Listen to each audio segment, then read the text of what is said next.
Hello great viewers and great people of Just Kenya Official. Welcome back to this channel where we give you all the updates happening here in Kenya together with gossip happening internationally and together locally.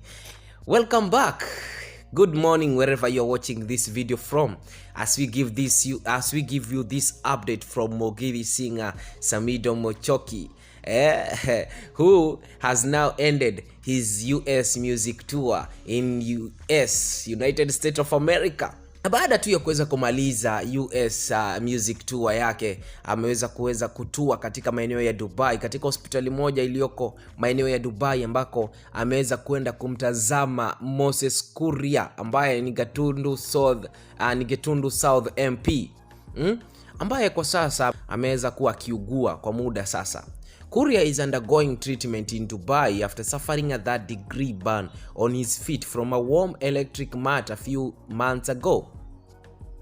Kumbuka Kuria ambaye amekuwa ni mwanasiasa humu nchini, haswa akiwa ni MP wa Gatundu South, aliweza kupata aliweza kuugua few months ago.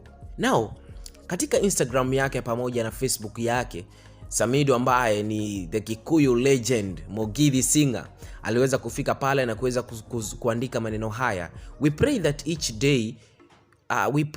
each day bring you closer to a speedy full recovery. Jamba ya rorere ni maneno ya Kikuyu ambaye anasema kwamba ni yule king wa inchi kama sijatafsiri kwa ubaya, ni king of wa inchi, jamba ya rorere. Yale ni maneno ambayo Samidoh aliweza kuyatamka pale na kuweza kuandika pale katika Facebook yake pamoja na Instagram yake, na akiweza kumtekia Kuria ambaye ni MP uponyaji wa haraka ma quick recovery.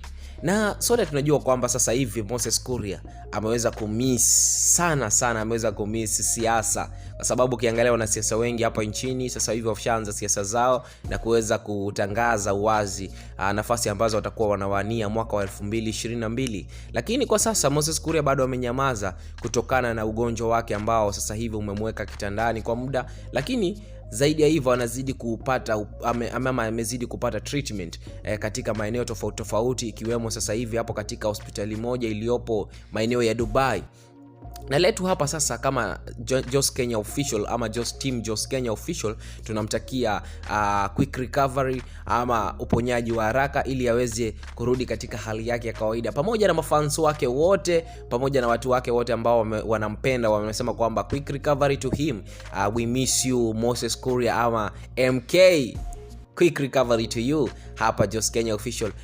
Na kwa wewe ambao umeweza kurudi kwa mara nyingine, karibu sana. Na kwa yule ambaye ana watch video hii kwa mara ya kwanza, usisahau kuweza kusubscribe to this channel, kwa sababu hapa ndipo unapata uhondo wa kila aina bila ya kubagua ni uhondo upi. Ni hayo tu kwa sasa, tuweze kupatana kwa video ambayo inafuata.